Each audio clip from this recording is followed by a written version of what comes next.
We're going to take a look at Era, a historical card game. This is a review copy. I don't do a lot of these anymore. Apparently I did a little bit of research on it after I agreed. This was done as a Kickstarter to create sort of a game in which you can conflict as different, as different civilizations. And it runs as either a two-player game or a multiplayer game. I'm going to try both, but, well, we'll see. I'm definitely going to do the two-player. I think I'm going to try to do a multiplayer as well, let you see more of the decks, and unless play is just so impossible. But I don't think it will be the way that I handle things. Anyway, the Kickstarter apparently ran into a bunch of problems and walked away as kind of, it ended up as kind of an ugly experience. Where a lot of recriminations were thrown around and whatnot. The game did get published. I'm assuming the Kickstarter editions got into everybody's hands eventually. This shit happens. I'm not sort of emotionally capable of handling Kickstarter, so, I wouldn't have done it anyway. But yeah, it was a relatively light game, so I agreed to cover it because it sounded kind of interesting to me at the time. In terms of components, we have a bunch of counters. These are all the same sheet. I haven't punched them yet. I don't know if I actually want to punch them all. But there should be enough there to handle. The game handles up to 4 players. The initial game comes with 4 different decks, and then they also sent me a shit ton of expansion decks. I think this is all of them. 1, 2, 3, 4, 5, 10, 11 different expansion decks. Supposedly they all play a little differently, but the core rules are the same. So I don't know what that's going to affect. I do want to take a look at more than just, 2 decks. I've chosen at the beginning to use, I guess, sort of a... See, these guys aren't labeled. These guys are all labeled. But I'm taking sort of a medieval crusader deck here versus the American Revolutionary deck, which seems, they have nothing to do with each other. The way that it's going to handle that is there's basically 3 different kinds of cards. Your main kind of cards are like this. They get shuffled in with these resource cards, and you'll be activating resource cards with normal cards to produce values for yourself. But then you have these red bordered cards, which are your conflict cards. And in the 2-player game, your conflict cards go into the other player's possession for the term of that game, and they will be used to attack the other your opponent. So the U.S. will be fighting against the Brits, right? The Crusaders will be fighting against the Islamic inhabitants of the Near East. And, that way you don't have any kind of incongruity going on.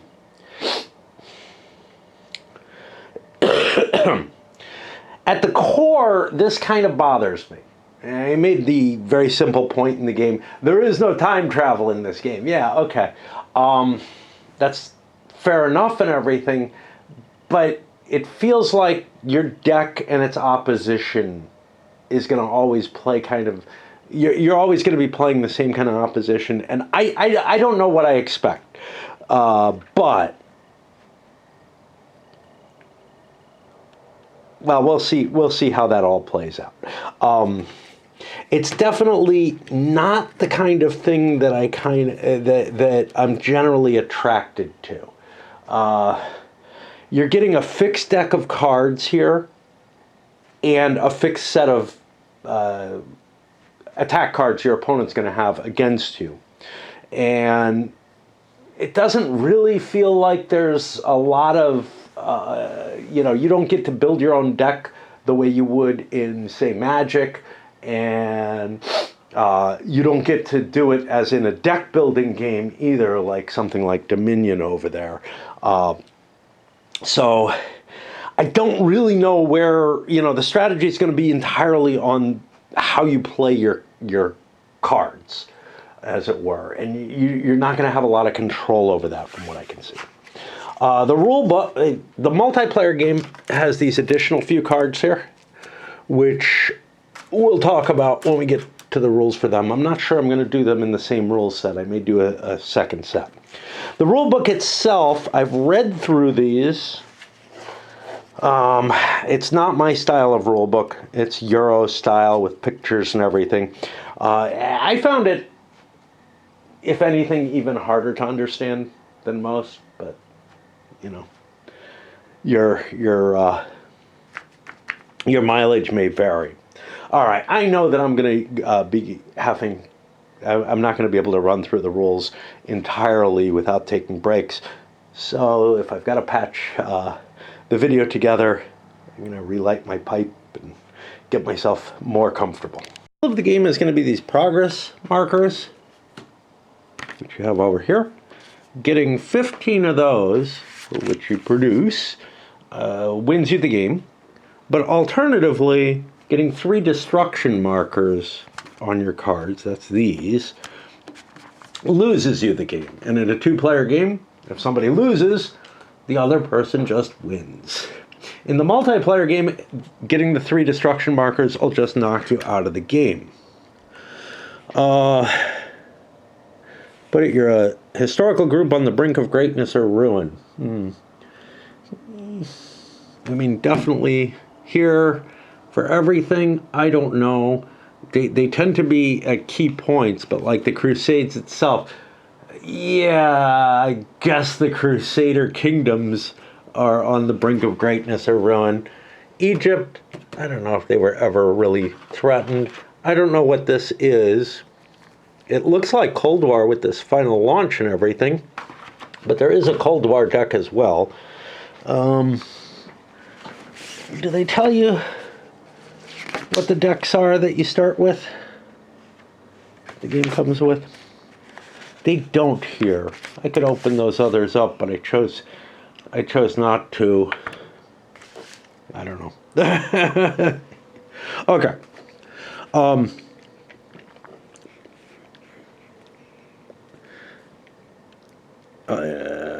Right. Once both players choose their era deck, they exchange their conflict cards with their opponent, and they're shuffled into the deck of your opponent. So what we're going to see is these red cards for the US are going to go into the Crusader deck, as will these, and the Arab opponents will go into the US deck. Because this isn't one where you kind of create your decks or anything, I guess it's kind of considered that probably one player will have, will own the game and whatever expansions there are. That's not unusual with most games. Of course, with card-based games with little decks that come in boxes and stuff, that feels a little weird, but you don't want to get them mixed up anyway because you got to keep the conflict cards with their proper player or with their proper deck. To determine first player, they've got a rule here where you flip cards, but then you have to reshuffle. I'm just going to use a die for that. Okay. Your base cards, they have a basic cost to them, which is what it's going to cost you in other cards that you're going to discard from a pile, basically, to buy that card. There's a flourish cost, which if you have duplicates of a card, you can flourish that card and you pay that other cost, and it improves the stability of the card, basically. Okay. Conflict stars, those are going to be used as sort of a randomizer to attack the opponent's cards. I think all the red cards are going to have conflict stars, but they don't have a hell of a lot of them. But your regular cards are going to have some value in terms of their conflict value. You have a number of symbols here which tell you about what that card's effects essentially are. We'll talk about those later. Down here it gives you the number of copies of that card in the deck.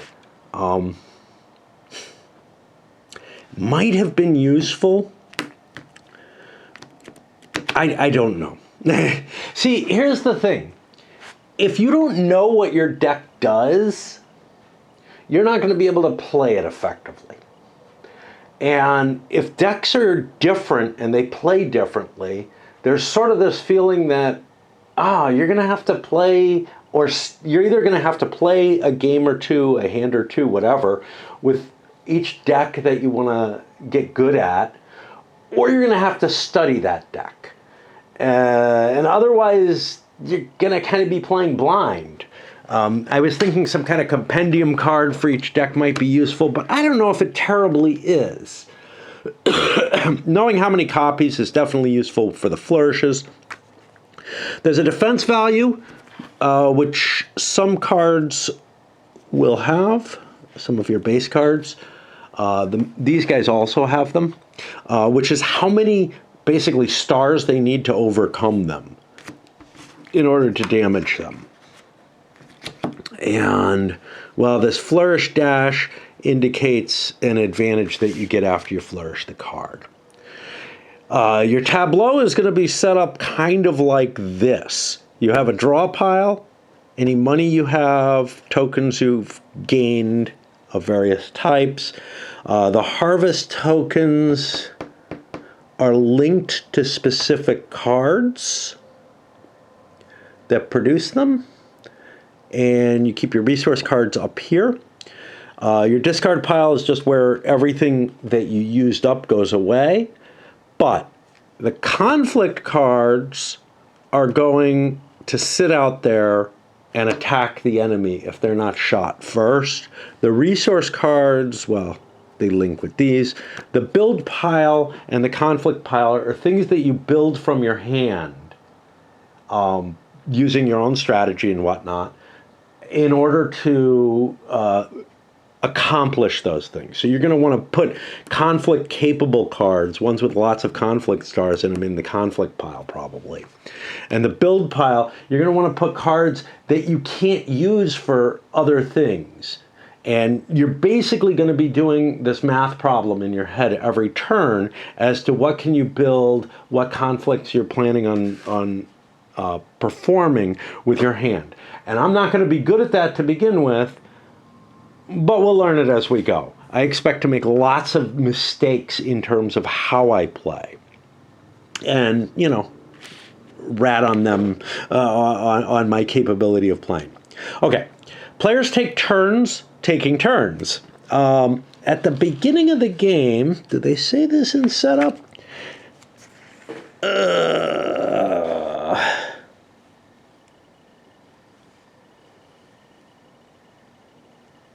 Okay, they do not. I believe the first player draws less cards at the beginning of the game. But I'm not seeing that here. It'll probably be in the card dealing phase. Okay. So you have this sequence where you gather where you gain points, you gather resources, then you get a new hand of cards. Then you decide to put cards in your conflict or build pile or hold them in your hand. The ones you hold in your hand you can play for effect, and you may have to pay for them. And then you do the conflicts that you choose with your cards, pulling out of the conflict pile in order to basically use these cards in order to fuel attacks on the enemy. Okay. At the beginning of his turn, a player earns 3 progress. Yeah, so this is an example. This player will earn 3 progress markers because he's got 2 on this and 1 on this. And he just gets this every turn as long as those pieces are there. Remember, you need 15 of those markers to win the game. So, you know, gives you an idea of how long the game is going to be to some extent. And here they also talk about the progress markers. This is the point earning phase. We actually speak about it here. You get progress markers equal to the progress symbols you have in play. Once you get 15 or more, you automatically win. Cards can stack on top of each other through flourishing. In these cases, only the topmost card contributes progress symbols, but it becomes, again, as I said, more stable. So you're less likely to lose those points. Okay, resource gathering phase. Here's the rules for it with examples here. Again, you give me this much pictorial representation and I have a hard time getting what's going on. But cards you've already played, because you haven't drawn any or anything. Resource cards are distinguished from non-resource because they're displayed horizontally. During this phase, a player gathers tokens for each resource symbol that matches a symbol on the resource card. Okay. So what you do is you look at this. This, for example, has 3 coins. If I had both of these, I would be able to gather 1 coin. If I had these, I would be able to get 2 from this.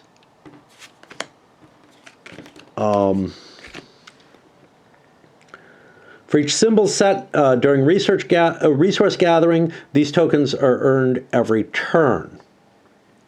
Once 2 symbols have formed a set to provide a resource, those same symbols cannot be used to help create another set, i.e. you use each picture once, not on some, I don't know. You're able to rearrange it each turn. So this is kind of poorly stated. There are 3 symbols in the game: harvest, money, and build. If you have a harvest symbol on a card that matches a harvest symbol on a resource card, you get 1 harvest. Same with a money symbol. Same with a build symbol. The build symbol allows you to do a special build move. And here we have examples of what they're talking about here. Like they said, there's a harvest here that matches with this harvest. There's 2 coins here that matches with these 2 coins. These symbols are progress symbols. They don't get produced. They get generated during the points phase. Here we have another picture, harvest to harvest. Harvest can't match with this. This one's been used already, so it's just wasted. And similarly, these 2 coins here, there are no coins up here, so that also would be wasted. And then here's another example where there's a couple that produce coins with one of these that matches with it to produce the 2 coins that are fully described. Uh-oh, I'm nearly out of battery. And I think I want to take a break. We're going to do these rules over a while. Because, again, this mechanism for describing rules is just very, very painful to me.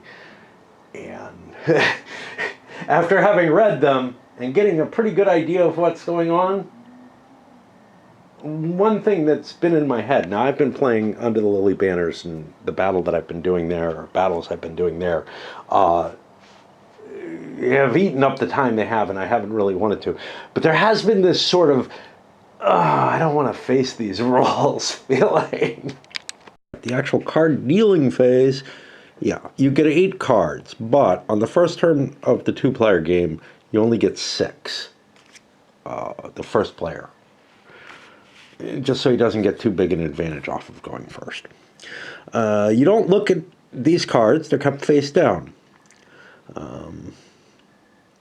Then and you reshuffle if needed. Okay. Now, the important thing here is I thought you could see what you had, but they're not looked at. And then from those cards, you can put some of them in your build pile, face down. You don't know what you're throwing away. This feels a lot more random than I thought it was. Sorry. After you commit to the build pile, you can commit any remaining cards to the conflict pile. Finally, anything that you didn't commit to either are kept. You can flip these over, look at them, and play them in the upcoming card playing phase. Very interesting. So you're not able to calculate, what things I want to build and try to produce. Which means, and this is one of my worries about the game to begin with, which was, you really have to know your particular deck. So even if you didn't have to know a particular deck, even if they were all the same, you would have to know before you start playing what kind of proportion goes into the build and the conflict decks. Now, to be fair, the build and conflict decks stay there unless you expend them. And the build deck is just a card for card thing. But I thought you got to make choices like, oh, do I want this good marketplace card that might be very useful, or do I want to drop its stars into the conflict deck? You don't have that choice. You're putting your cards at random. And it's important that you always draw 8 cards, except for that first turn. To note, all your cards get used each turn. If you don't use them in card play, they get discarded. So you're playing with a random deck and just trying to guess what kind of proportions you want to put in play.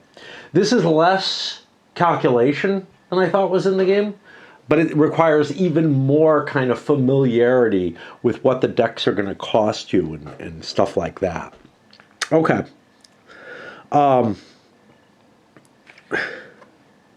If you have no remaining cards after committing cards to your build or conflict pile, you skip your card playing phase and you continue to your conflict phase. And then they give examples of what they just explained. Aha! Here it is. So tactics option is referred to at a later point in the game, and I couldn't find it when I looked for it again. At the end of your card dealing phase, if you don't play any cards from your hand, including any resource cards, you may put one of those cards face down into your conflict pile. I'm guessing play cards from hand means putting in piles, because you don't get to play cards during the card dealing phase. All you get to do is this commit. Doesn't say play. It may seem like the same thing, but see, the thing is, playing cards from your hand is something else.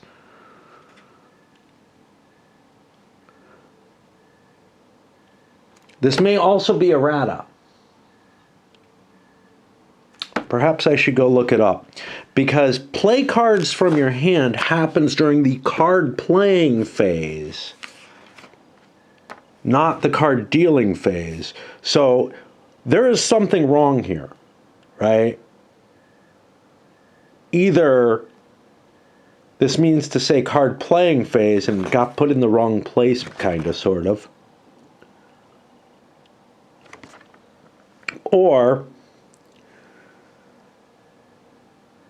see, because it says does not play any cards from their hand, including resource cards. They can put one of. So, what my feeling there is that this is probably the wrong thing. Is this should say card playing phase, and this rule should be put somewhere else. But somehow it got put at the end of card dealing, maybe for a space thing, and then maybe this got changed in wording. The other option is instead of a player does not play any cards from their hand, if a player does not place any cards. I'm going to have to go look that up. That looks problematic to me one way or another. It's really giving me, it's setting off all the alarm bells. I was worried because I found like 5 pages of FAQ and errata. Granted, written so that they took up a lot of space for the amount of words. Printed on, in a PDF that looked pretty and everything. But there's only 3 pieces of errata. This is one of them. One of them is someplace that says a card is destroyed and removed from the game, and cards aren't removed from the game, they're discarded. I remember having that question in my head. So I was like, wow, that's weird. And then the third one, let me think, was a correction to a card, which I'm assuming that there's a card in the Inventions deck, which I guess is this one, which is lacking any star, one of these type of cards, because it's supposed to have 1 star on it. That I normally wouldn't correct cards. Like, that's a lot of work, honestly. These guys have a star on them too. Anyway, such is. I think every card has at least 1 star, and it's just, okay, there's a card we forgot, we fucked up the printing on. All right, so that makes a lot more sense, and I can actually see how this happened. If you choose this option, you may not attack during that turn. You get no conflict phase, I guess. Excuse me. I went out, I'm running low on vodka, and I went out to get vodka. Figure it'll last me, till next spring probably. For those of you who think I drink too much. But it wiped me out just getting it. Basically doing anything leaving the house seems to do that. Okay, card playing phase. During the card playing phase, you can play any number of cards from your hand. You have to be able to pay its build cost. The build cost is that circle, the bigger circle. You will have to discard cards equal to that number from your build pile. It doesn't matter, there's no value to cards, they're 1 point each. So to build something like this castle, you're going to need like 8 cards in your build pile. That's a big deal. Now what's kind of interesting here is this tactics option means that you can take a chance and hold a couple of cards and hope there's something you want to build, and then discard, a pile. If you've got nothing you want to build that you want to pay for, you can put one of those cards into your conflict pile, thus building up your capabilities for a later turn. It's not really what you want to do, though, because remember, the quicker you can get these advancement tokens or whatever on the board, the more of them you're going to collect. So, well, we shall see. And we have some examples here that don't really matter.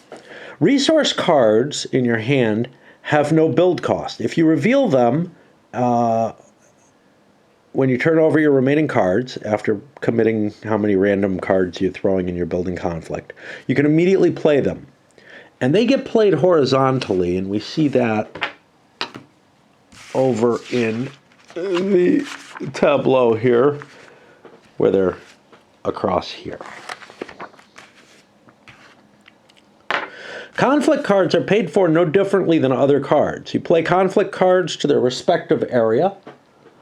And again, you're going to want to know what the prices are. So like, here's a 0-point conflict card. That's cool. I can pay that for no cost. Not expecting that. Anyway. Do we have them here? Yeah, we do. Oh, rats.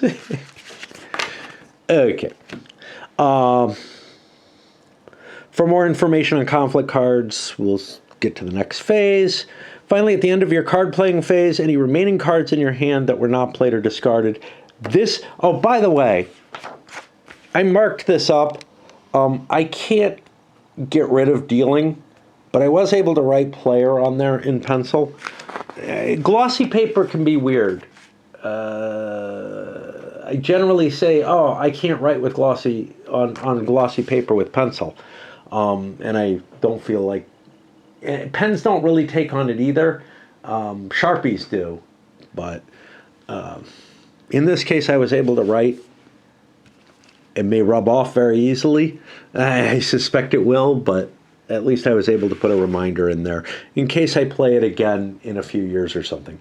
My chance of playing this game opposed is very, very low, which makes me kind of sad that I got so many cards, so many decks. And it's a great support thing that they gave so many, but,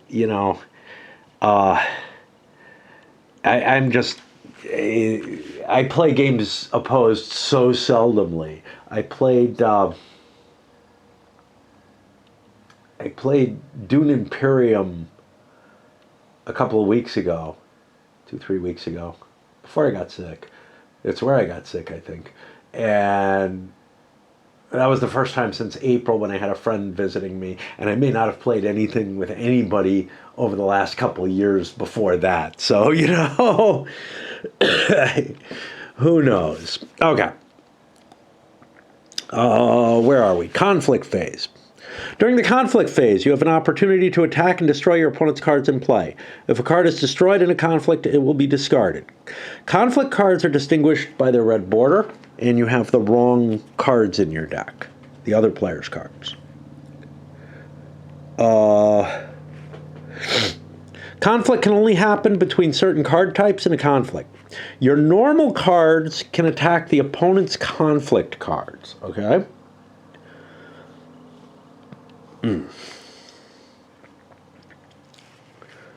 Your conflict cards can attack the opponent's normal cards, but you can't attack conflict versus conflict or normal versus normal.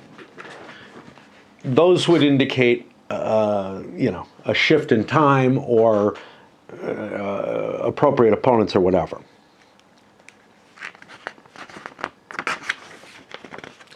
How do you do a conflict? There are two types of conflict, military and ruin. Military ruin. Might. The military symbol indicates military attacks or physical damage, while the ruin symbol represents calamity, political intrigue, or alternative tactics.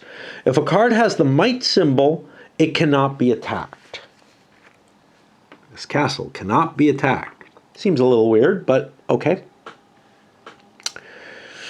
Only cards with military symbols may attack other cards with a military defense symbol. Only cards with ruin symbols may attack cards with a ruin defense symbol. To make the attack, you announce which of your cards will be attacking an opponent's card. A card can only make one attack per turn, but an opponent's card can receive any number of attacks during the conflict phase. Let's keep going. This is a little ambiguous. Do you have to declare all your attacks at once is, I guess, the big question.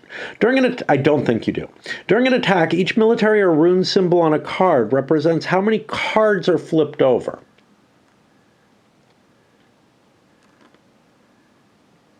So this would flip 2 cards. This is different. This is the defense value.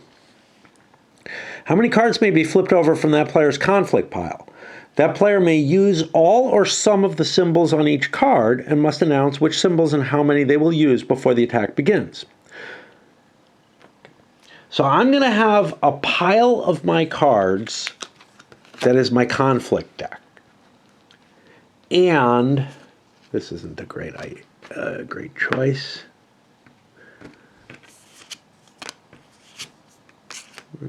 Let's see if I've got something.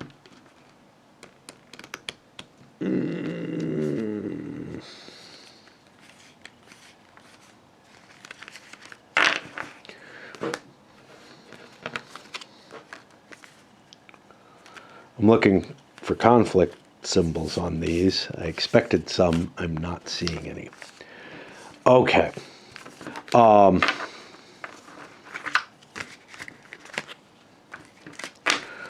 So if I played one of these, or if I pointed to one of these and said I'm attacking, say, the Arab Empire with this, I could flip over a card. Now, the number of stars that I flip over is compared to the defense symbol. I'm attacking a single card, so I might go over or whatever. If I get enough stars, I have destroyed the card and it is discarded, not removed from the game. Maybe. Let's go on because we have destruction tokens, which is what happens to cards that have a progress symbol that are destroyed. This one can't be destroyed, though. And that's why it doesn't need to be, I don't remember what the word is. Enhanced, but it's not the word for it. Okay. The card, let me look again. The cards that were used from the conflict pile are then discarded regardless of the outcome. If the attack fails and does not equal or exceed the number above, the defender's card remains in play and the cards flipped over from the conflict pile are discarded. The defender does not attack the attacker. Every attack is simply you're doing damage to one other card. So yeah, I think if I wanted to make a good attack against, say, this, let's say the enemy had this attacking me, I would probably play both of these. And then I would declare I'm drawing 2 cards. Now, I've created 10 stars, this is because I haven't shuffled, against his 4. Even just one of these would have succeeded. But I'm trying to improve my chances by doing 2 versus the 2. Well, 2 versus the 4. The 4 defense. Counting on getting an average of a couple of stars each. There are player aids that give a compendium of all the cards in each deck. Those might be very, very helpful to play. Because otherwise you have to memorize and kind of, not necessarily memorize, but understand the nature of the deck and what kind of cards you're going to get out of it. So we saw, those 5-point attack cards. Look, the Americans, revolutionaries, don't seem to have as much combat capability. Well, they got 4 for the Boston Tea Party. But it's something you're going to have to get used to with each deck. And again, you'll get good with a deck, and then you get to a different deck, and it plays differently, and you won't understand what you need to do.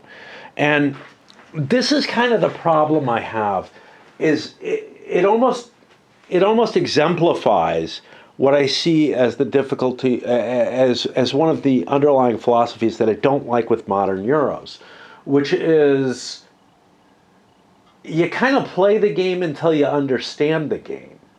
And then once you understand it, you're good at it, and you'll beat other people. Like, there's not much more to gain other than this basic understanding of what the mechanisms, how the mechanisms kind of tactically work. And, you've got some little odds choices and everything, but it's really not that different from like looking at a CRT and understanding what the best column is on it in, say, Great Battles of the American Civil War, and just being able to figure out, yeah, that's the column I want to be on. And then you just aim for that as a rule of thumb.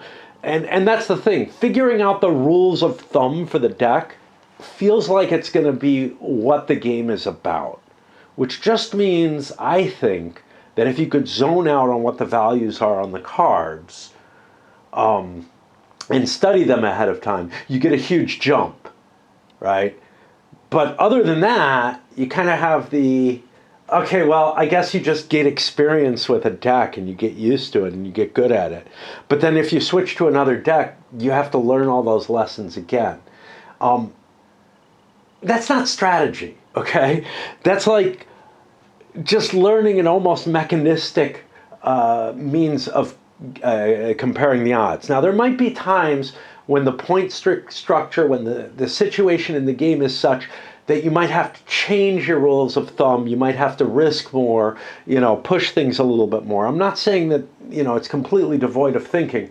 It's just, with most Euros, it's a matter of learning what that Euro does. In this one, you're going to be learning how to handle your deck best. Now, there's a little bit of a monkey wrench in there, which is your attack cards. You have to know the opponent's decks to some extent to be able to understand how to use your attack cards better. You know how many stars your deck has, though.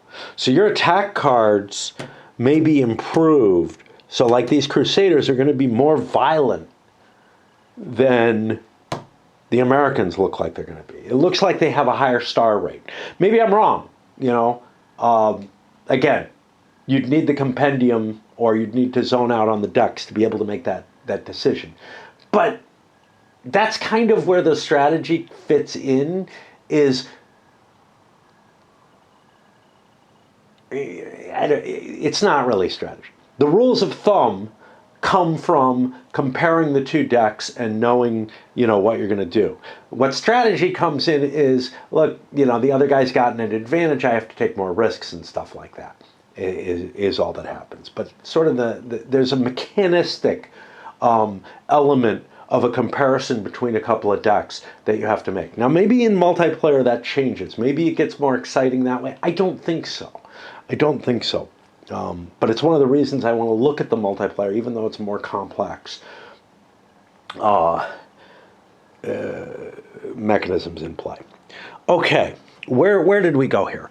Targeting a single card with multiple attackers. Let's see.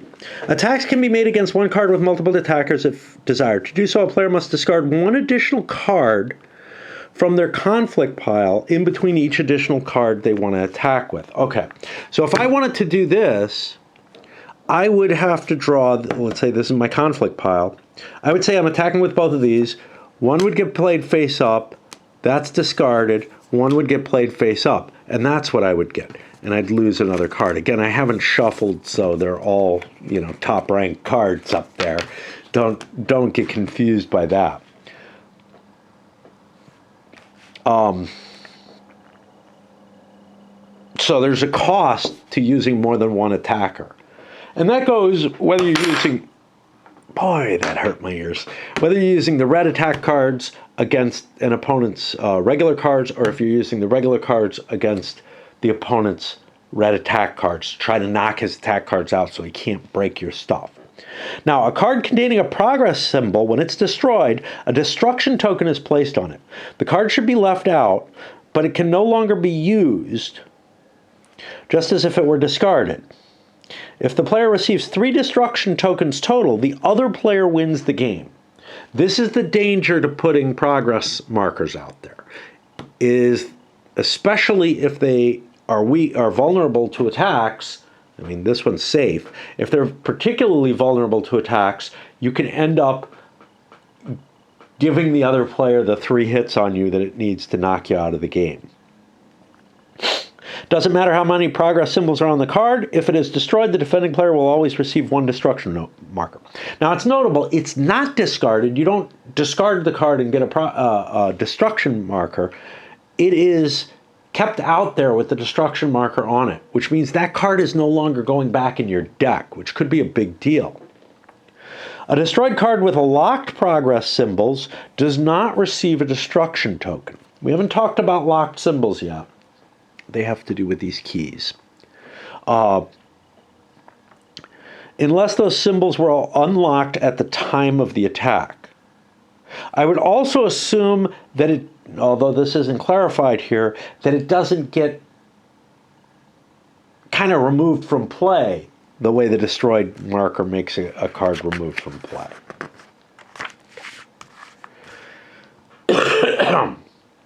Flourishing.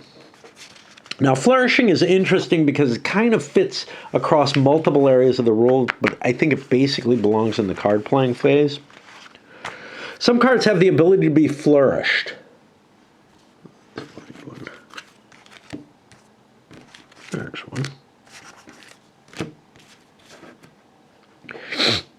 Flourishing a card makes it more resistant to attack or provides it with extra symbols each time it's flourished. When a card is flourished, it is placed on top of a card of the same name that's already in play. Wow, that's an expensive card. Wow, that's a valuable card. They show it like this, which makes sense, I guess. The bottom card plus all additional cards on top of it are considered one unit. If a card can be flourished, it'll show its flourish value next to the build cost. To flourish a card, you must be able to pay its flourish cost. This is paid by discarding cards equal to that number from that player's build card pile. So it's the same as building a card, except you're paying a different cost, and you're not getting another card. You're just doubling your card up. I gotta swap batteries. We're gonna stay here for a while, though. Battery sucks because I have to reset the date and time on this poor camera each time. Okay. Give an example. Okay. Now, on this one, they say on the Hamlet card, a +3 next to the ruined defense symbol means the card's turn defense is increased by 3 for a total of 5. I don't have that here. I don't get a defensive bonus on this card. That sounds kind of ugly, right? Well, but I have this marker. What does that marker mean? I think it means I can't be attacked anymore once it's flourished. I think I could place 2 marketplaces like this instead, if I so desired. That bonus will be added every time the Hamlet card is flourished on top of another one. So we have a summation here. The first one has a defense of 2, which is written, kind of see it there. And then each additional one gets that +3, creating a huge defense so that that marketplace can't be attacked. This, or not marketplace, whatever it is, Hamlet. This marketplace is a lot less, you're a lot less worried about defending it because it isn't going to generate a destruction token. So maybe you don't want to flourish as heavily. You also have to pay attention. So here's one thing in the strategy. If I'm putting cards like this into play with lots of stars, these are cards that reduce my conflict capability. Like I'm watering down my potential conflict deck. Yeah, I don't get to look and choose which cards are going into the conflict deck, but I do get some choice as to what might go into it. And I might not want to build a card like this because it is valuable for something else. Player can flourish as many cards in a set as they want, unless a card has a flourish dash, which is this thing. Only one card of a flourish pile contributes its symbols. Symbols including progress points on all other cards are ignored. So this just produces 1 progress point per turn, no matter how heavily I flourish it. When a card is destroyed, all cards flourished on it are destroyed as well. I don't know what happens in this case. Perhaps I should look at the FAQ again. If a card continuing progress symbols is destroyed, a destruction token is placed on it. Now, I think I would only, like, if I had this whole deck here, I think only 1 destruction symbol would be placed on it. But the question I have, because otherwise, like, destroying this would win you the game. The question I have otherwise, though, is what happens to all those other cards? I feel like they probably get discarded and only 1 remains with a destruction marker on it, but that's not clear from the rules, which is problematic.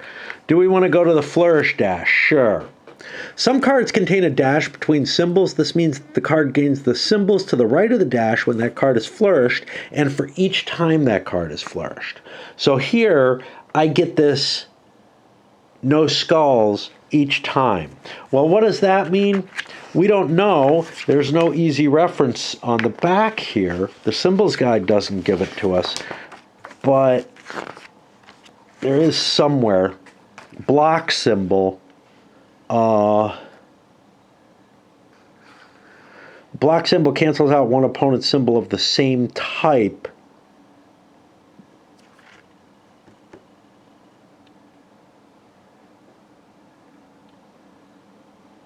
I think I would be able to block out some of his attack cards and prevent them from being able to attack me. Now, is this a big deal? Sure. So like the Plague Rats have 3 of these. So this would be able to take 2 of these off of the Plague Rats, and thus they'd only be able to draw 1 conflict card for playing the first one. But I think I get to choose what I'm blocking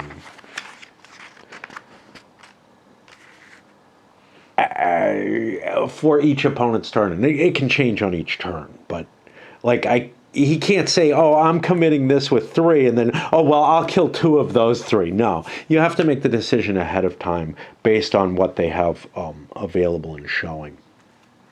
So where the hell are we? So this is really interesting because the Flourish, the normal produces grain. The Flourish produces points, progress points. And if you had multiple of these, like this guy does, you'd be getting 2 progress points off these 3 cards. Remember, you don't get any Flourish off the first card. So this would actually not kill 2. This would produce coin and give 1. But if I had a third one here, it would produce a coin and give 2 blocks, right?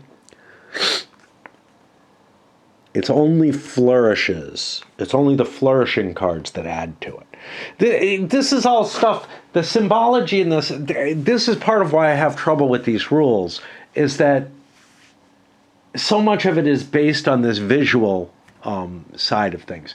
The visual side of things, like I'm thinking in Magic the Gathering, man, when it came out early, there wasn't a lot of complexity to it. Now it's ridiculously complex, and to the point where, you know, I stopped playing in like 2003, say, pretty much.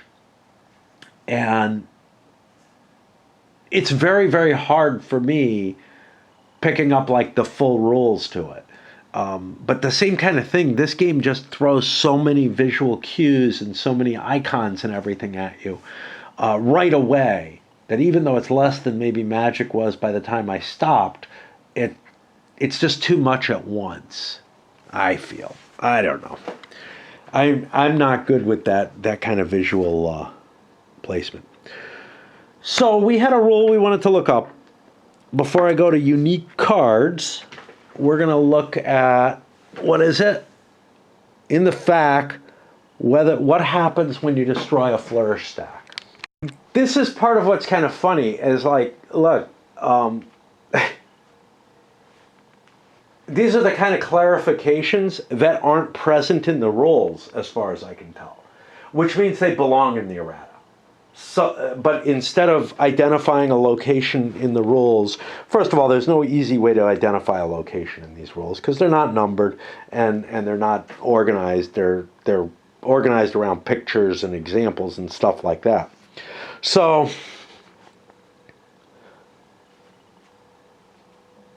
they become just a mass of stuff that was left out that's needed.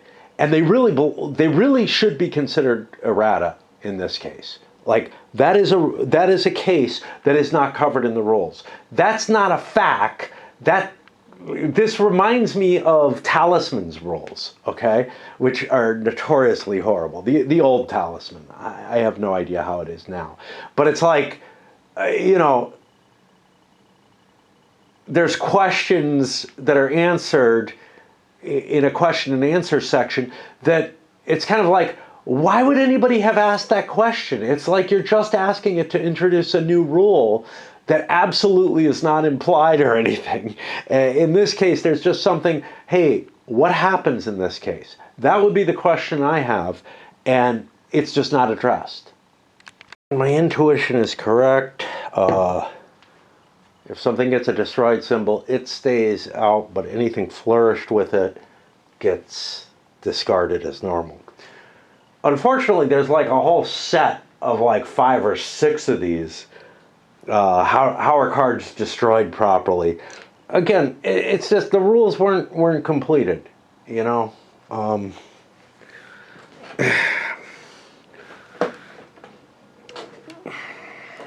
used to games when they have an errata,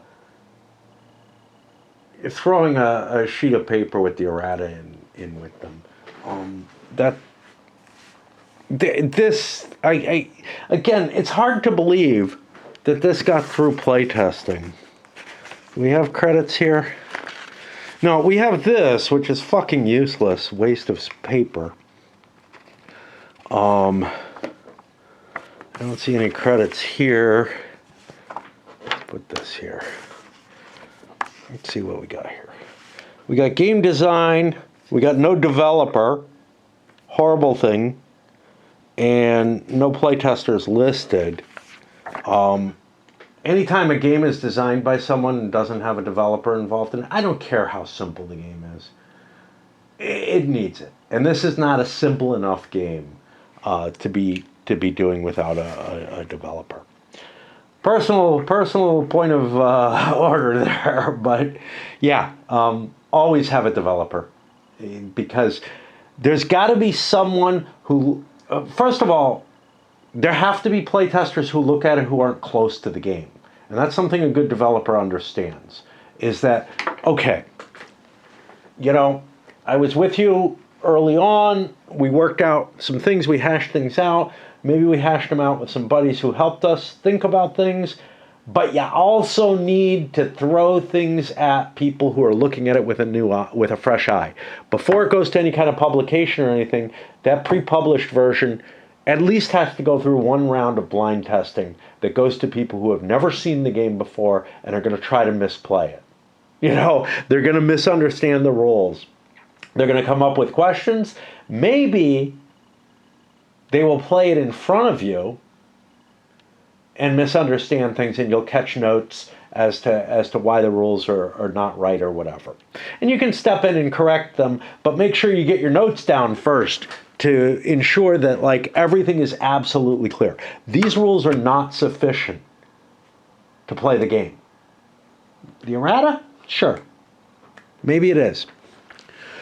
But you'd have to make shit up. And it's just a bad idea. Okay, unique cards. A card that contains the cross symbol shown in its title at right here is unique. Now this is a unique block, whatever that means. Only one copy of a unique card can be in play at any time. However, a unique card can be flourished if it has a flourish cost. If a unique card is destroyed, it cannot be played for the remainder of the game, but copies of it remain in the deck but cannot be played. Very interesting. However, if a player has a card with a unique block symbol in play, then none of their cards are unique anymore. These cards, since they are no longer unique, can be played any number of times, even if a copy is destroyed. It feels kind of funny that, like, if I destroyed a pharaoh, I wouldn't be able to get another pharaoh. I get that I'm only allowed one at a time. We'll see if we play with the Egyptian deck, which is in the original game. We'll see if there's anything interesting about that. If the unique block symbol was on a conflict card, it applies only to conflict cards within that era deck. If it's on a normal card, it applies only to normal playing cards within that deck. Okay. Money tokens. And we got them over here. During resource gathering, if a player has a money symbol on a card that matches a money symbol on a resource. Wow, Crusading Knights create money? I mean, yes, sort of, Kinda, but not really. Okay, whatever. I mean, I'm not going to dispute this too much for the historicity involved in it. It just feels weird. But it feels like an abstract game with some theme pasted to it, you know?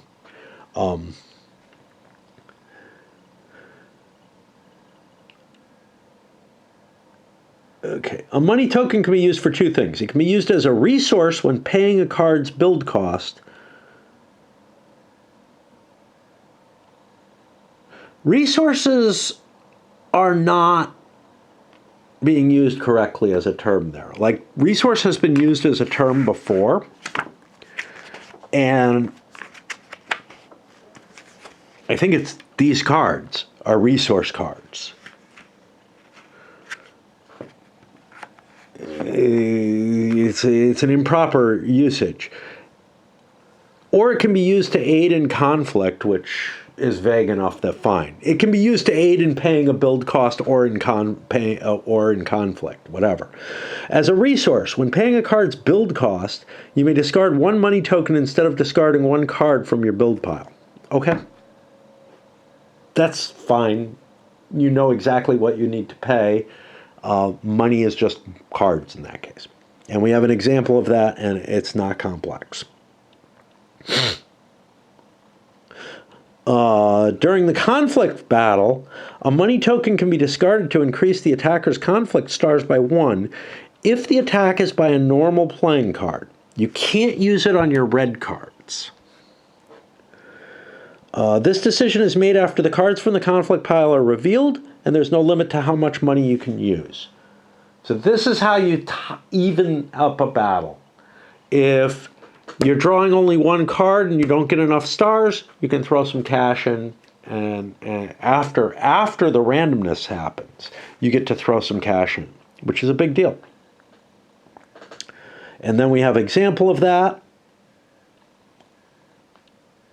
which is not that exciting.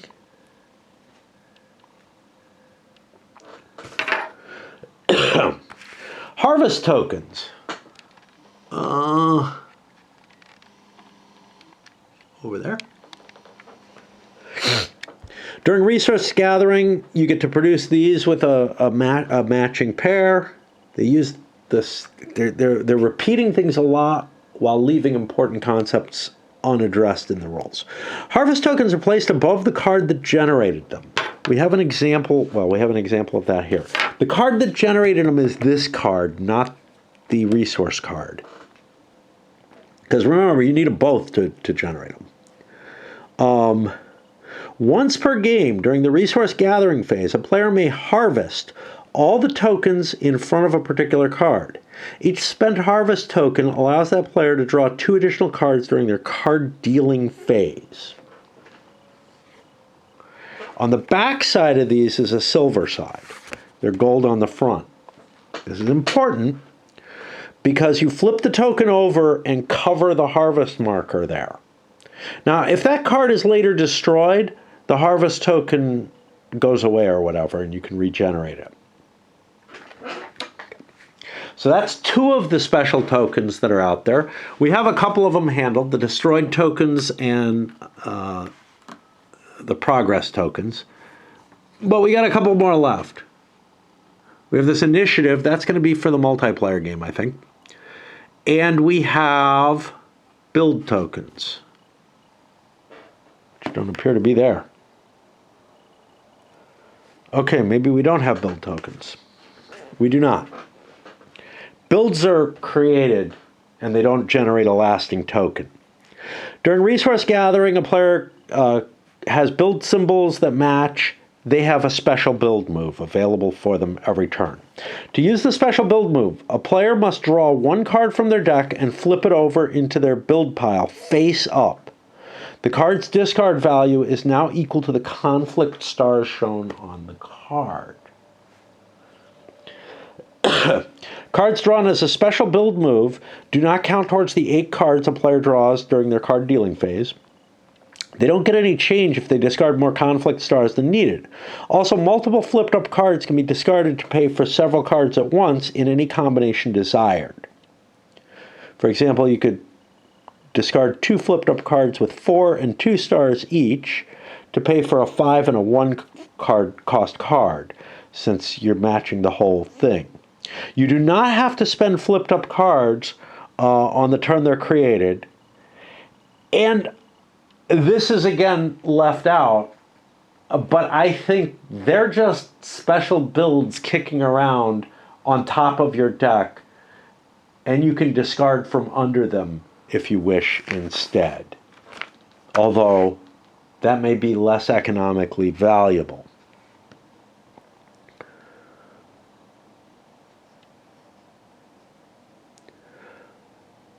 So they place it like this. If they just, yeah. It's not clearly stated that you can throw away the normal build cards that you have, but there might be good reason to do that. Now, what's interesting about this is it gives you a capacity to keep cards out of your deck if you don't want to spend, if you're willing to not spend them. So lots of stars can be very useful for both conflict and for this, but small star cards might be worth just leaving floating up there unless you need them in your deck for something. Just, again, a thought.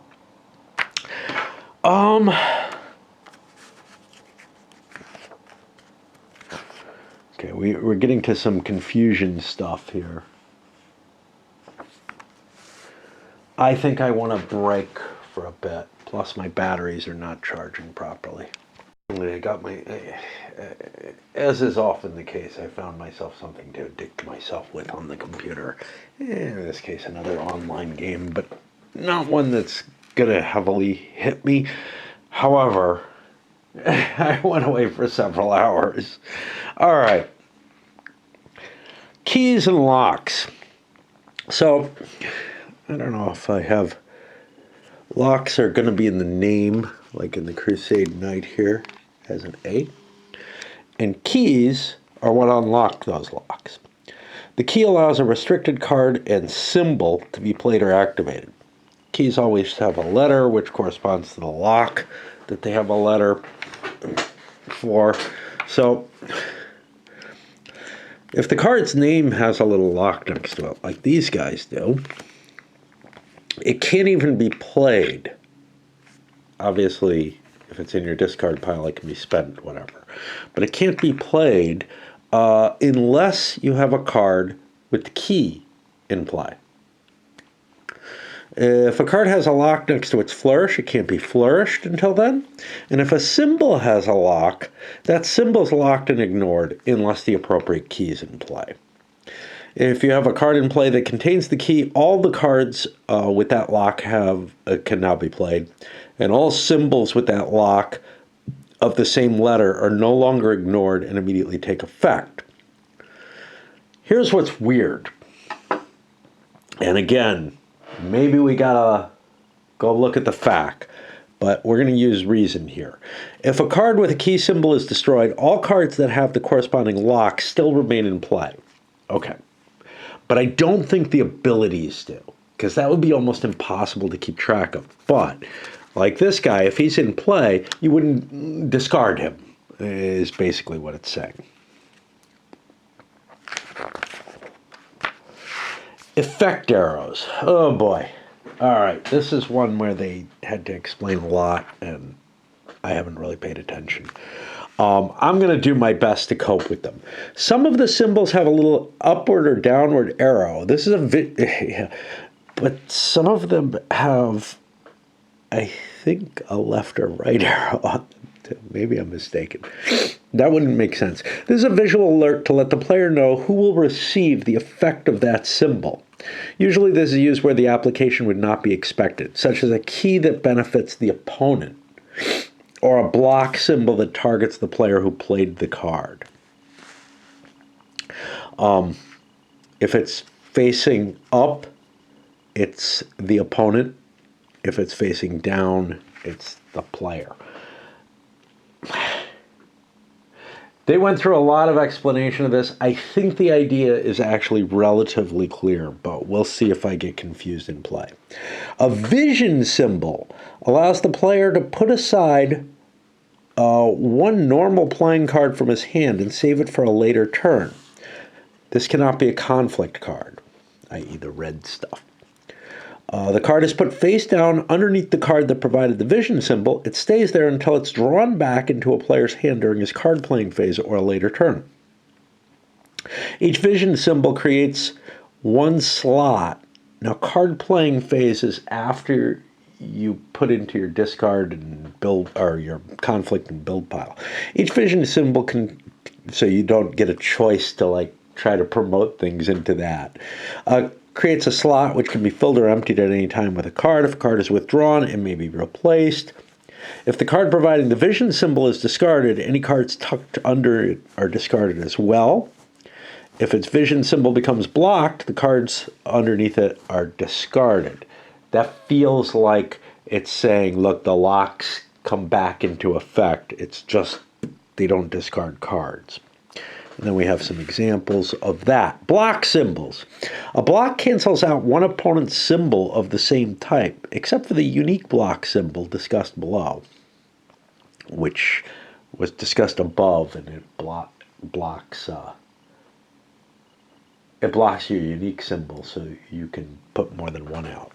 An opponent's symbol that is blocked has no effect. A block symbol never blocks a resource symbol on a resource card, but it'll block the matchers. The receiver of the effect of the block may choose which cards he wants those blocks to be applied to and can change it each turn. Like attacking, a block symbol on a conflict card must cancel a symbol on a normal playing card from that same era deck and vice versa. Which is interesting because what it means is I'll have blocks, well, yeah, it doesn't mean anything. Because if I have block symbols on my cards, they probably affect the other player.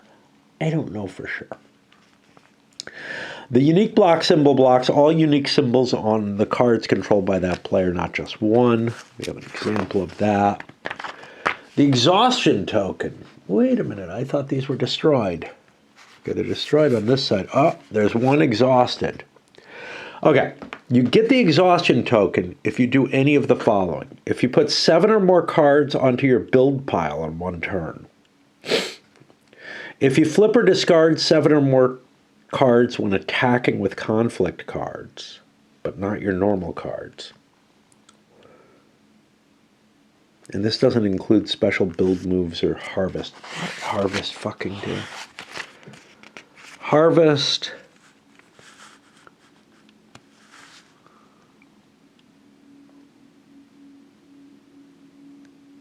I don't remember. During resource gathering, you gather harvest. Harvest tokens are placed above the card that generates them once per game during the resource gathering phase. A player can spend all the harvest tokens from the front. Each spend token allows you to draw 2 additional cards. Okay. What were we talking about there? Yeah, those...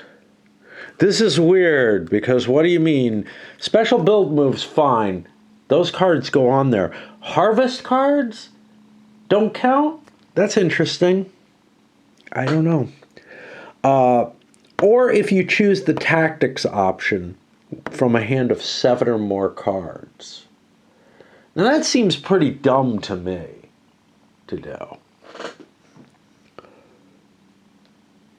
Because the tactics option, and this is, I couldn't find this last time, but we ran across it. I was hoping we would. The tactics option is this little slice here at the end of card playing. If you do not play any cards from your hand, you may put one of those cards face down in the bottom into the conflict pile. I don't know why that would exhaust you. But it only does it if you had 7 or more cards. Okay. And if you have the exhaustion token, you can't do any of the 3 mentioned actions. Once a card has been played with a progress symbol on a later turn, though, the exhaustion token is discarded. Doesn't matter if progress is locked or unlocked, which is weird, but okay. All right, that's the core game. Let's take a quick look at the multiplayer rules. Let me relight my pipe. This handles either 3 or 4 players. Again, everybody should have a different deck, although conceivably you could play the same decks against each other. You never actually do anything against the other player except maybe blocks and things like that. I think in general, anything bad that's done is done by your red cards, not by your player cards. I'm guessing, but we'll see. There may be some weird shit like spying and stuff like that in some of these decks that does stuff that we won't expect. All right. The first player to get 15 points wins in a 3-player game or 12 in a 4-player game. But destruction tokens, what they do is they knock someone out of the game. If you knock everyone out, you win. In multiplayer games, a round consists of every player completing a turn, the same as in a 2-player game. However, the turn order varies. On the first round, you grab a progress token and 2 money. Yeah, you randomly select. But on the second round and onwards, the player with the highest number of initiative tokens, remember we had, that's these little flags.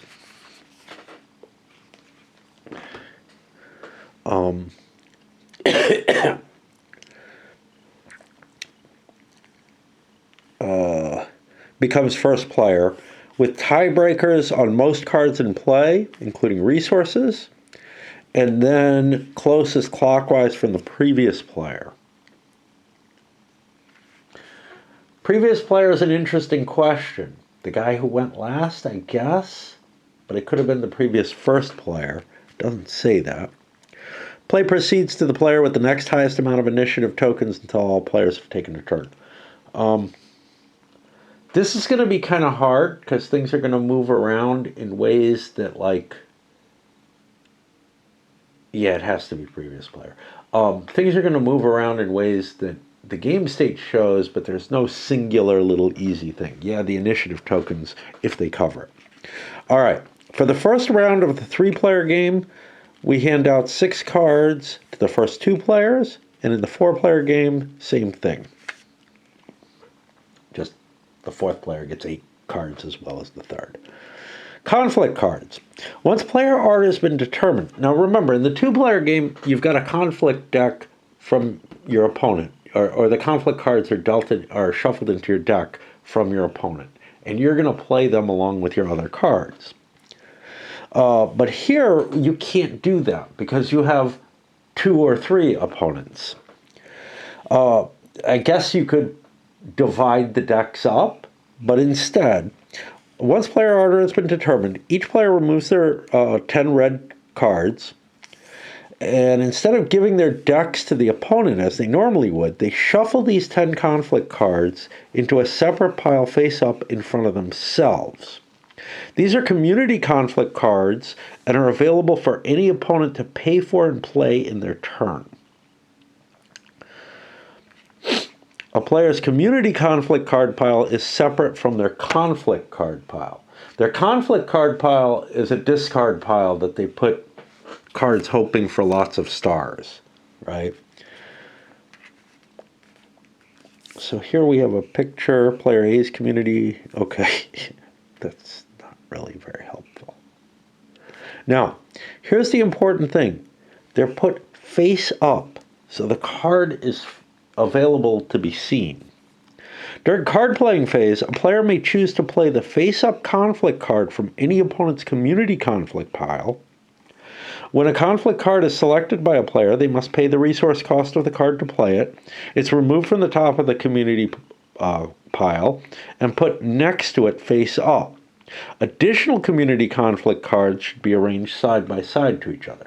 So remember, you had conflict cards of your own that you played set up in your tableau before. Now, conflict cards that other people are playing against you are being put in your tableau. A little different.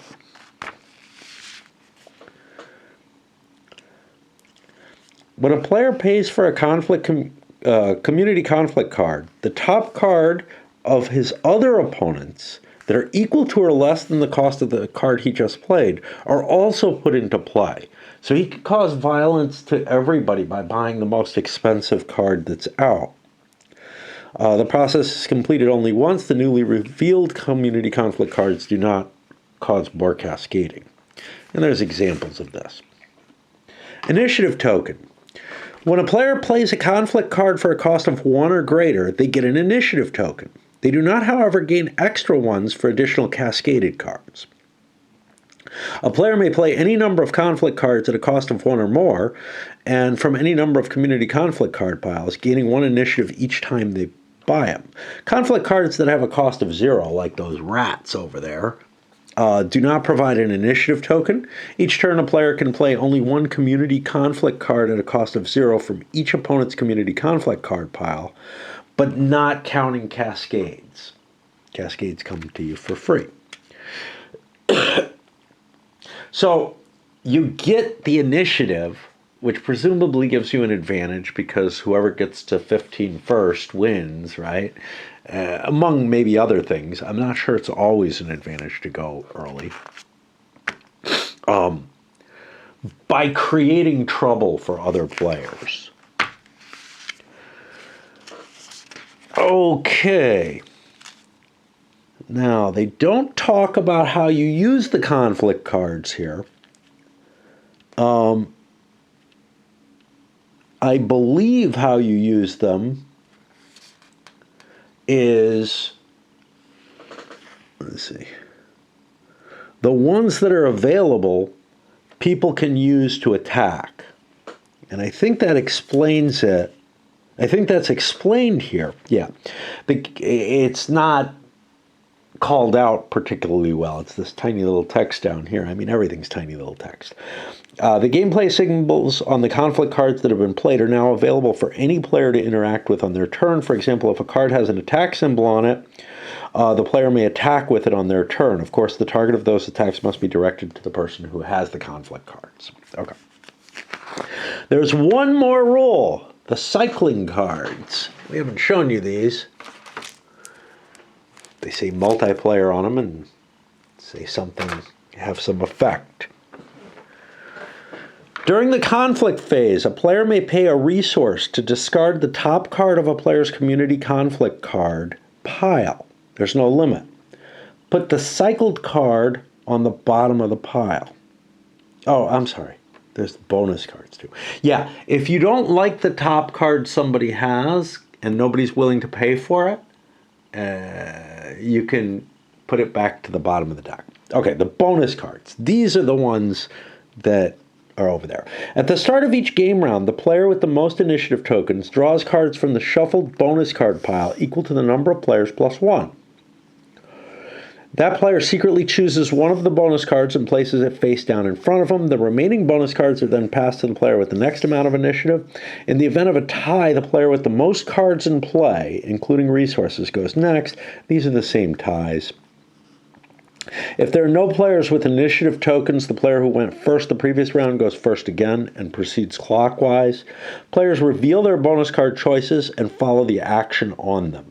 At the end of the round, all 6 bonus cards are shuffled back together. So this, non-conflict cards, in place of that card's defense value, it gains invulnerable. Draw 2 extra cards during card drawing. Gain a victory point. Add 2 stars to any 1 card you flip over from conflict. I guess you get to choose which one and expend it somehow. At the start of your turn, take any 2 cards from your discard pile and shuffle them back into your deck. Kind of annoying, but... At the start of your turn, search your deck for any 1 non-resource card. Then shuffle your deck. That card is available for you to play this turn. During your card drawing phase, draw 3 fewer cards, though. That's kind of a mixed bag. The others are all kind of good. This one, I don't know if the cost is worth it. But of course, it's your choice. You will never be forced to, well, yeah, you'll never be forced to take that because there will always be two of these cards. So that's the basis of the rules. I don't know if I'm going to get to playing it today. But yeah, I've got some concerns. I've got some serious concerns. And I've kind of expressed them already. One of them, some of it is just a matter of my tastes, right? I want this to be some kind of direct conflict. And it kind of doesn't feel anything like that, right? I have the opportunity to do bad things to you from your era. Now, there may be some impacts, like I said, something like spying or something like that. That's a weapons card. Yeah, I don't know. We'll see. And we'll take a look, we'll take a look at 2 decks here and maybe 4 more relatively shortly when we do the multiplayer. I probably will not do more than 2 plays of this, one 2-player, 1 multiplayer, because I feel like the game. But the idea that, like, the biggest concerns I have, first of all, the confusion of all the graphics, the rule book being a little muddled in my head, stuff like that. I've got serious concerns about that. But in terms of the concept of the game and how it's going to play out, I guess my biggest worry is what I've expressed, which is that you learn how to play a given deck and you get good at that deck. And that doesn't really translate to being able to assess other decks. And maybe it's of some value to learn your opponent's deck as well and know it well. But what it basically comes down to is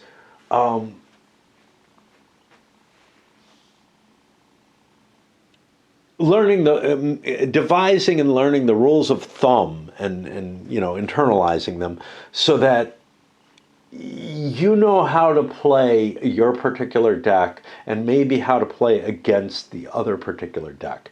And thus, the only discovery and exploration in it is really learning those rules of thumb that work for you in a particular deck. It doesn't really feel like there's that much competition, or whatever competition there is kind of baked into how to run those particular decks the best. So that from sort of a game design point of view, I'm not holding a whole lot of excitement about this from what I've seen. And then in terms of like subject matter and everything, look, you're not going to learn anything about history from these. Not really. It's just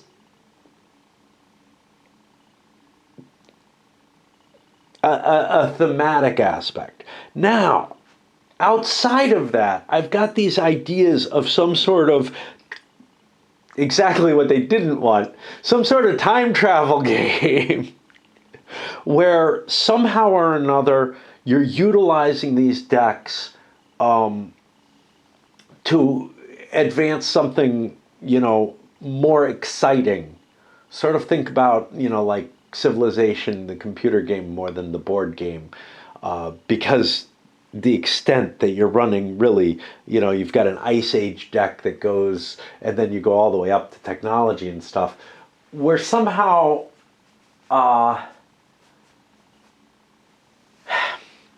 you could do something through time with these cards. The cards are very interesting, and it feels like the components are such that I want a totally different game to come from them rather than this thing, which feels, again, like a very abstract game with some sort of thematic paste on for each deck. And, it may align to it somewhat, right? The decks play differently and everything, but it's just, that's what would appeal to me more. But I think the bigger concern really has to do with the style of play that, and exploration of how the game, how the tactics are going to come out, what you're going to do with it. The real tactics are how you handle each hand of cards and what you do with that. But more the rules of thumb, which I guess are kind of the strategy for each deck. It just seems so limited compared to, like, build your deck in Magic, and while you have the idea of how to build this deck, you also have an idea of how you're going to play it. And maybe it doesn't work out that way. Maybe you actually find better ways to play it than your initial thoughts, and you tinker with it and such not. Or the idea with a Dominion type game where you're handed a set of things that you can try to construct the most effective deck from, but that set of things is different every time. Here it's not. The only difference is which one of these decks do you choose. So instead of having, an essentially infinite number of different circumstances that you have to decide, what the rules are that make you construct your deck best. Here, you're already handed the deck. You just have to figure out how to play it best. And my guess, since most of your conflict cards are within your own, since most of the threats you're going to face are from your own deck, all you really need to learn is how to play your deck well. Now, the only difference to that may be, again, if there's some cards that are kind of odd that do stuff that I wouldn't expect from what I've looked at briefly here, or that one deck plays in a certain way that makes you change the way you play. That you maybe have to rush for victory points more, or have to build up more, or have to work more on destroying his deck, or something like that. But again, that just comes down to not just a knowledge of your deck, but a knowledge of your opponent's deck as well. And it's just really, what are the rules, I don't know. Idea-wise, it just doesn't excite me. It really doesn't. But we'll see. We'll do the playthroughs and then come back with a review to see if my worries are played out. Now I'm going to play it out solo, of course, because that's what I do. And I don't see a huge problem with that, especially since you more or less play. You don't have a lot of... You're not like... There's not a lot of strategy here, really, as far as I can see. You're not doing something where the other guy can't be sure what you're up to in terms of, like, depleting your deck or something like that. Because the cards you put in your build and conflict pile are at random. All right, I'm running out of battery, so we'll load this up, and then we'll see how it plays. Weird thing. I categorize my games based on usually era, okay? So, like, I'm doing the Under the Lily banner as well. I put that in the early modern era, and it just goes in there. There are other ways you could categorize. Certainly, you could, subdivide by, war game versus something else versus mechanisms or whatever. All kinds of different things you could do. But because I do it by era, and this game just covers all the eras, but it's not like a science fiction type game where you're, doing time travel or whatever. I've got no idea where to put this. Now, luckily, I have something like a miscellaneous area where I know I have very few games in it, but that's where this is going to have to go. I know the one with, like, the ants, the ant colonies fighting each other is under there. Because, it's like, yeah, I could put this in prehistoric or, today. It really doesn't fit under era. Now, I've got games which cover many eras, and I usually just put them in the first era. That would be another option here. This would then go in prehistoric or something like that, because it's got Ice Age in it. But I think miscellaneous works best. Okay, totally random thing to just add at the end, but what the hell. Complain about totally random things. This is just weird. I don't know why they wasted 2 pages. They could have, made a smaller book. Because 2 pages is what you remove, right? Nah, you'd be removing 4. Ooh, that's nasty. They certainly could have given, I don't know, some Kickstarter stuff or something like that. Who knows what? Actually, they wasted kind of a 3rd page on the advertisement here, but I understand why they did that. But the worst of it all is, this is glossy enough paper, I wouldn't want to write on it. I showed you with the pencil. Yeah, if you have a Sharpie or something, sure, you could. But trying to track important information on glossy paper, I don't know what some kind of marker, I guess. Yeah. Stuff rubs off of these. Pen ink rubs off of this kind of paper.